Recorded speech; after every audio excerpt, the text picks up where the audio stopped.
आर्हत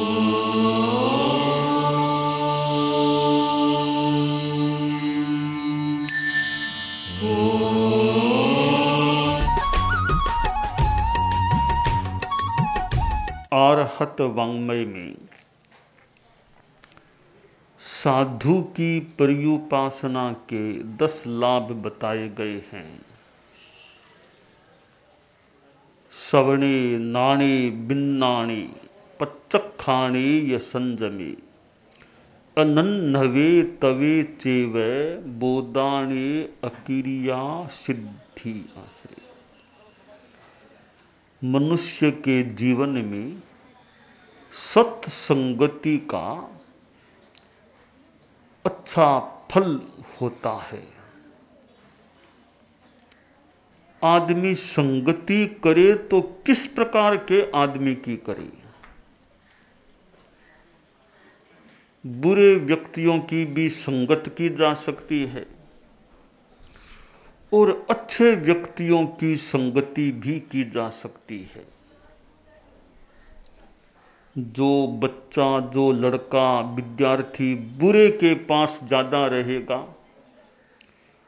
तो उसमें भी, बुरे के पास रहने वाले में भी बुरी आदतें संक्रांत हो सकती हैं, आ सकती हैं। अच्छे के पास रहेगा कोई लड़का तो अच्छी चीजें सीख सकेगा। काले के पास गोरा बैठे, रंग न भी आए न आए पर लक्षण, संस्कार, आदतें उसकी गलत हो तो वे भी आ सकती हैं। साधु की संगति तो सत्संगति है ही। सत्य अच्छा, साधु तो वास्तव में है तो अच्छा है ही। साधुओं की संगति का तो बड़ा लाभ है, बड़ा महत्व है। सामान्य आदमी भी अच्छा हो, सज्जन हो तो उसकी संगति से अच्छी बातें सीखने को मिल सकती हैं। दुर्जन के पास बुरी बातें सीखने को मिल सकती है। दुर्जन में और सज्जन में अंतर होता है। देखने में भले अंतर न भी लगे, न जार जातस्य ललाट श्रृंगम न साधु जातस्य करेच पद्मम। जार पुरुष के योग से पैदा हुए बच्चे के ललाट पर सींग नहीं होता और सम्यक विधि से उत्पन्न हुए बच्चे के हाथ में कोई कमल का फूल नहीं होता। तो देखने में सज्जन दुर्जन में फर्क न भी लगे पर व्यवहार में, विचार में, आचरण में अंतर होता है। एक सज्जन के पास विद्या है तो वह विद्या से ज्ञान को बढ़ाएगा, दूसरों को भी ज्ञान दे सकेगा, खुद का और ज्ञान बढ़ा पाएगा। दुर्जन के पास विद्या है तो वह विवाद बढ़ा सकेगा, विवाद, झगड़ा, कलह बढ़ा सकेगा विद्या बल से। दुर्जन की विद्या विवाद पैदा करने वाली और सज्जन की विद्या ज्ञान बढ़ाने वाली हो सकती है। एक दुर्जन के पास धन है तो वह धन का अहंकार कर सकेगा। मेरे पास इतना, मेरे पास इतना, घमंड का कारण वह धन बन सकता है। एक सज्जन के पास धन है तो घमंड नहीं, वह दान करता है, धन का दान, कि दूसरों का भला हो, दूसरों का हित हो। वह सज्जन आदमी विनय भाव से, उदारता से दान करता है। अपना काम तो चलाना होता है, बाकी अवशेष शेष अतिरिक्त है तो दान कर देता है। एक दुर्जन के पास बल है, ताकत है, वह क्या करेगा? दूसरों को पीड़ित करेगा, दूसरों को दुख देगा, किसी को मारेगा, कुटेगा, कष्ट देगा। सज्जन के पास बल है वह दूसरों की रक्षा करेगा, दूसरों की सेवा करेगा। तो दुर्जन और सज्जन के लक्षण बता दिए गए, 3 लक्षण दुर्जन के, 3 सज्जन के।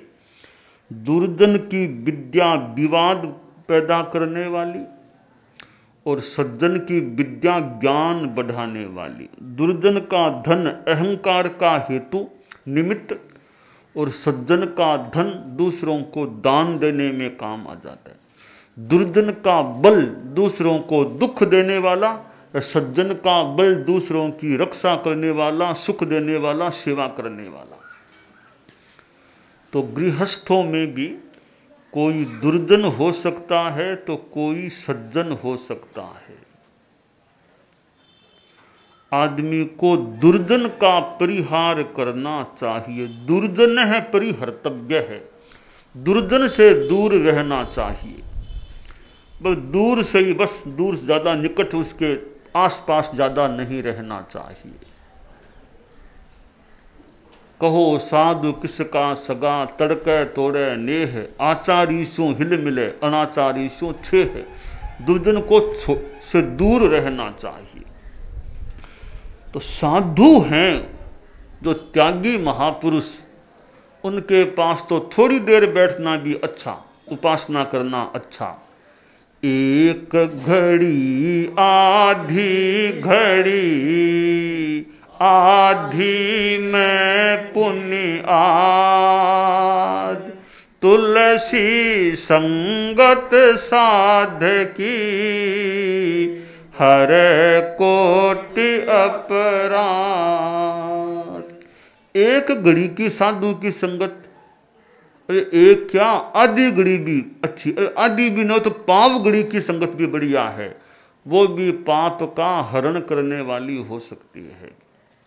सुत दारा अरु लक्ष्मी, पापी घर भी होय, संत समागम हरि कथा,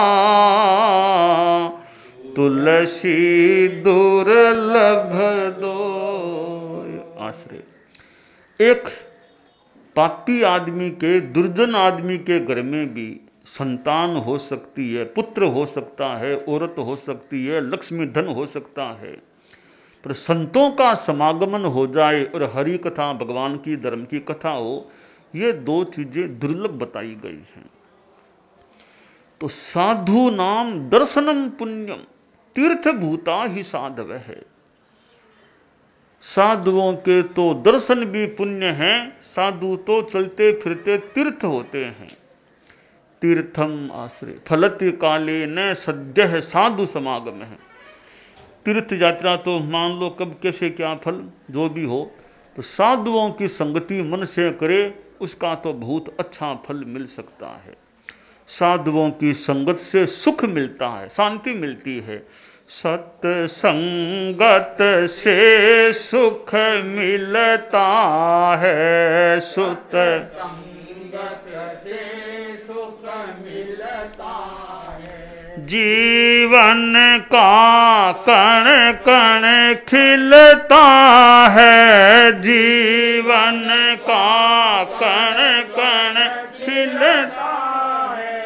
सत्संगत से सुख मिलता है, सत्संगत से सुख मिलता है।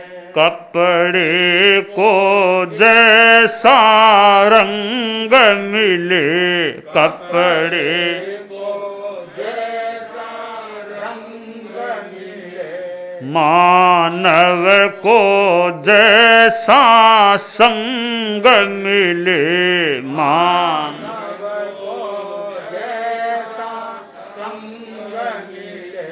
बस उसी ढंग में ढलता है, बस उसी ढंग में ढलता है। सत्संगत से सुख मिलता है, सत्संगत से सुख मिलता है। जीवन का कण कण खिलता है, जीवन का कण कण खिलता है। सत्संगत से सुख मिलता है, सत्संगत से सुख मिलता है। आश्रय। तो साधुओं की संगत से सुख मिलता है, मानो जीवन का कण कण खिल जाता है। कपड़े को जैसा रंग मिलेगा वो वैसा बन जाएगा। काला रंग डाल दिया कपड़े में तो काला हो जाएगा, पीला डाला तो पीला हो जाएगा, लाल डाला तो लाल हो जाएगा। आंख के आगे चश्मा लगाओ, लाल चश्मा लगा लो, लाल लाल दिखने लग जाएगा। पीला लगाओ, पीला पीला दिखने लग जाएगा। तो आंख को जैसा संग मिला उसी प्रकार दिखने लग गया। तो संगत का असर होता है। तो मानव को जैसा संग मिले उसी ढंग में ढलता है, वैसा आदमी बन जाता है। तो संतों की संगत करने से पहला लाभ क्या है? सबने ज्ञान की अच्छी बात सुनने को मिलती है, कान में अच्छी बातें पड़ती है। सुनने से फिर क्या लाभ होगा, क्या फल होगा? ज्ञान मिलेगा भी, ये अच्छी जानकारियां मिल जाएगी। ज्ञान से क्या होगा? विज्ञान। हेय उपादेय का विवेक, यह छोड़ने लायक चीज है, यह ग्रहण करने लायक चीज है, यह विवेक मिल जाता है ज्ञान से। विज्ञान होने से क्या होगा? प्रत्याख्यान। आदमी बुरी चीज को फिर छोड़ देगा, झूठ बोलना छोड़ देता है, हिंसा करना छोड़ता है, चोरी करना छोड़ता है, शराब आदि का नशा छोड़ देता है। यह क्या? प्रत्याख्यान हो गया। प्रत्याख्यान से क्या फल होगा? संयम। जीवन में संयम आ जाएगा। संयम से फिर क्या होगा? अनाश्नव, आश्रव का निरोध हो जाएगा। पाप कर्म के आने का रास्ता ही बंद हो जाएगा। और फिर आगे जो भी काम करेगा, अनाश्नव पूरा होने से फिर यानी व्रत संबराने से जो भी काम करेगा तपस्या हो जाएगी। तपस्या का क्या फल होगा? व्यवदान, निर्जरा, पाप कर्म कट जाएंगे। तो व्यवदान होगा। और फिर व्यवदान के बाद एक क्रिया, काय वांग मन का व्यापार प्रवृत्तियां सब बंद हो जाएगी और अंतिम फल मिलेगा, सिद्धि, मुक्ति मिल जाएगी। तो साधु की संगति का बड़ा लाभ होता है। संगति आदमी की भी, संगति साहित्य की। साहित्य भी आदमी कैसा पढ़ता है? अच्छा साहित्य पढ़ेगा, अच्छे संस्कार आ सकेंगे, दिमाग पर अच्छा प्रभाव पड़ सकेगा। या कोई बुरा साहित्य पढ़ेगा तो दिमाग में बुरे संस्कार बैठ सकेंगे, जम सकेंगे। तो साहित्य में भी अच्छे का संपर्क करें, अच्छा साहित्य पढ़ें। मीडिया की चीजें हैं, भले अखबार आदि है, टेलीविजन, उनमें अच्छी अच्छी चीजें हो, उनको तो ठीक है, देखना, पढ़ना, सुनना अच्छा हो सकता है। लगे अच्छी चीजें नहीं है तो उनमें समय नहीं लगाना चाहिए। तो अच्छी संगति करें। वह राजा जा रहा था, दूसरे देश में जा रहा था, अपने वाहन के द्वारा रथ में बैठा हुआ था। चलते चलते कुछ जंगल का क्षेत्र आ गया। एक तोते की आवाज आई, आओ पकड़ो लूंटो मारो, आओ पकड़ो लूंटो मारो। राजा के पास तो सुरक्षा व्यवस्था पर्याप्त थी, कोई खतरा नहीं था, पर शब्द बड़े खराब लगे तोते के, आओ पकड़ो लूंटो मारो। राजा आगे बढ़ गया, सवारी आगे बढ़ी। 2-4 किलोमीटर रास्ता और पार हो गया, फिर एक तोते की आवाज आई, स्वागतम सुस्वागतम, स्वागतम सुस्वागतम, स्वागतम सुस्वागतम। आओ प्यारे अतिथि यहाँ पर, स्वागतम सु। यह बात सुनी, स्वागतम सुस्वागतम, तोते की आवाज। तो राजा उधर चला गया। आश्रम था कोई संतों का, और वो तोता वहां गेट पर था, बैठा बोल रहा था। तब राजा ने तोते से पूछा, रे तुम्हारे जैसा एक और तोता थोड़ी दूर पहले मिला था, वो तो बोल रहा था आओ पकड़ो लूंटो मारो, तुम बोलते हो स्वागतम सुस्वागतम, ये क्या बात, इतना फर्क कैसे? तो वह तोता बोला, राजन वो तोता मेरा सगा भाई है, माताप्य का पिताप्य का राजन नावाम सहोदर, कि हमारे पिता माँ एक ही है, हम दोनों सहोदर भाई हैं, तो इतना फर्क कैसे? तब वह तोता बोला, गवाशीनाम वै सवच श्रृणोति अहम तु राजन मुनि पुंगवानाम प्रत्यक्ष में तद्भवतापि दृष्टम संसर्गजा दोष गुणा भवन्ति। राजन हम सगे भाई हैं, हम दोनों को हमारे मालिक ने बेचा, तो उसको तो डाकुओं ने खरीद लिया, अब मुझे संतों ने ले लिया। तो वह डाकुओं के पास रहकर उसको यही शिक्षण मिला कि आओ पकड़ो लूंटो मारो बोला करो, कोई आए तब।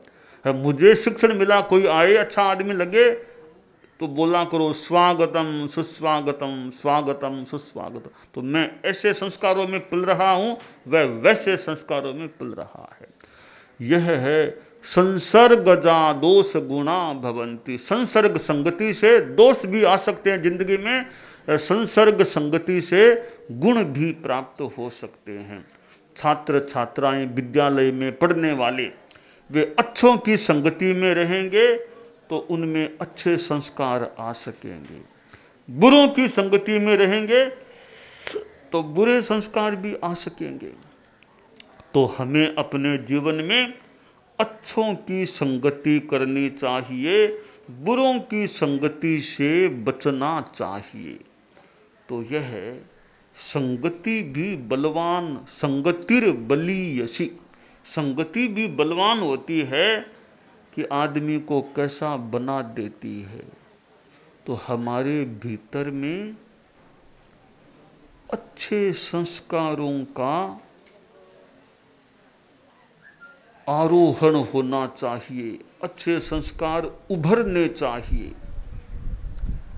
हिंसा एक बुरा संस्कार है, अहिंसा अच्छा संस्कार है। बात बात में झूठ बोलना, डर करके एक लोभ आदि के कारण से झूठ बोलना बुरा संस्कार है।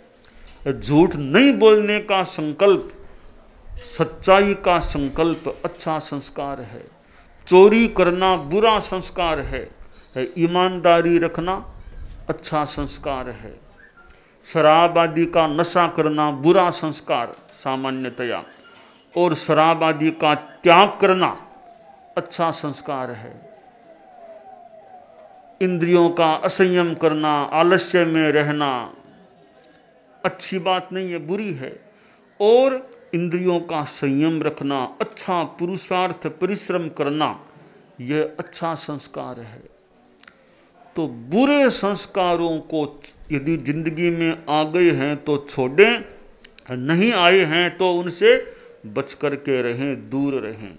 और अच्छे संस्कार जिंदगी में हैं तो और बढ़ाने का प्रयास करें, या कमी है तो कमी को भरें, पूर्ति करें। अच्छे संस्कारों को ग्रहण करने का प्रयास करें। बचपन में अच्छे संस्कार आ जाएं। विद्यालय में पढ़ने वाले बच्चे हैं, शिक्षक शिक्षिकाएं उन्हें पुस्तकों से पढ़ाते ही होंगे। ज्ञान का महत्व है ही, क्योंकि ज्ञान तो एक ऐसा तत्व है कि एक प्रकार की आग है। ज्ञान ऐसी आग है कि बुराइयों के ईंधन को भस्म कर सकती है। ज्ञान एक ऐसी तलवार असी है कि बुराई के पुतले को काट सकती है, खत्म कर सकती है। तो हम ज्ञान का भी विकास करें, छात्र लोग, विद्यार्थी ज्ञान का भी विकास करें और अच्छे संस्कारों का भी उनमें निर्माण हो तो वे अच्छे बन सकते हैं, योग्य बन सकते हैं।